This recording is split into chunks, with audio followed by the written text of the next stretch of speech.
Chers amis, hier vous avez été présenté la vie de François. Aujourd'hui, nous vous proposons de continuer avec celle de sa petite sœur, Jacinthe, en vous montrant particulièrement un aspect de sa vie qui lui est propre et qui la distingue de Lucie et de François. Son appel particulier à s'offrir pour les pécheurs. Jacinthe, en effet, a vécu une vocation à imiter le Christ qui s'offre pour le salut des pécheurs. Et ce, avant même le début des apparitions. Lucie nous raconte l'histoire suivante. Lors d'un jeu, Lucie demande à Jacinthe « Tiens, embrasse ce coussin ». Jacinthe lui dit « Non, pas ce coussin, commande-moi plutôt d'embrasser notre Seigneur ». Il y avait en effet un crucifix au mur. Donc Lucie dit « Très bien, écoute, prends le crucifix, donne-lui 3 accolades et embrasse-le 3 fois, une fois pour François, une fois pour moi et une fois pour toi ». Et Jacinthe dit « Notre Seigneur, je l'embrasserai autant de fois que tu voudras ». Vous voyez, ce baiser de la croix va marquer profondément Jacinthe. Et elle décidera de ne jamais faire souffrir davantage notre Seigneur, qui est mort pour ses péchés et pour les pécheurs. Et des 3 enfants, c'est elle qui sera la mieux préparée à comprendre la dimension pénitentielle du message de Fatima. Toute la vie de Jacinthe nous montre combien elle a vécu pour s'offrir pour les pécheurs et pour préserver les âmes de l'enfer. Un jour, par exemple, alors que les trois enfants ont faim et qu'ils ont le choix entre des glands qui viennent d'un chêne vert ou ceux qui viennent d'un chêne, Jacinthe choisit de manger ceux qui viennent du chêne parce qu'ils sont plus amers, en disant « C'est parce que c'est amer que je les mange pour convertir les pécheurs ». Les exemples ne manquent pas. Prière à Notre-Dame, sacrifice, renoncement à certaines joies légitimes, renoncement au temps de jeu, tout ça pour convertir les pécheurs et même parfois pour obtenir aussi des guérisons. Vous voyez, et Jacinthe, à chaque fois, est à l'initiative auprès de François et de Lucie.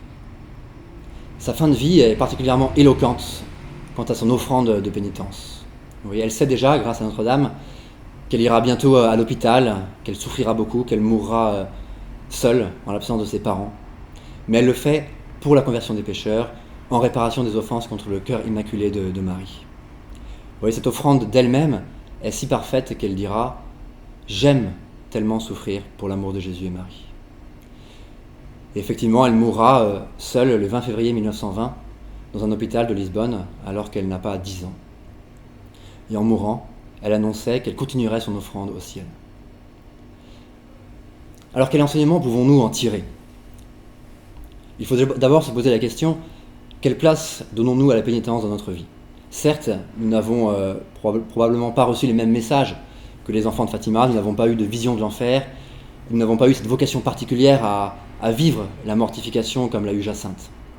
Néanmoins, la pénitence fait partie intégrante de la vie du chrétien. L'Évangile nous le rappelle, il faut porter notre croix. L'exemple de Jacinthe nous invite à réfléchir aux petits et peut-être aux grands actes de mortification que nous pouvons faire pour la réparation de nos péchés et pour le salut des pécheurs. C'est vraiment notre responsabilité de chrétien. Nous pouvons aussi admirer chez Jacinthe son esprit d'offense. Vous voyez, elle s'est engagée avec radicalité dans les sacrifices pour les pécheurs, sans hésiter, sans se lasser. Elle me fait penser à la petite Anne-Gabrielle Caron, une de nos jeunes paroissiennes, rappelée à Dieu à 8 ans et demi. Je dis petite Anne-Gabrielle, mais à vrai dire, c'est une géante par son esprit d'abandon. Elle qui avait proposé à Dieu de prendre sur elle les souffrances des autres enfants de l'hôpital dans lequel elle se trouvait, pour que eux au moins soient soulagés. Vous voyez quelle générosité dans l'offrande de soi. Alors, chers amis, la vie pénitente de ces enfants, et spécialement l'offrande de Jacinthe, sont un appel prophétique à l'amour de réparation et d'expiation pour nos péchés et pour ceux des pécheurs. Ne soyons donc pas mesquins dans notre désir de conversion et n'hésitons pas, déjà pendant ce carême, à développer la dimension pénitentielle de notre vie chrétienne. Voilà, que Jacinthe nous aide à aimer nos croix.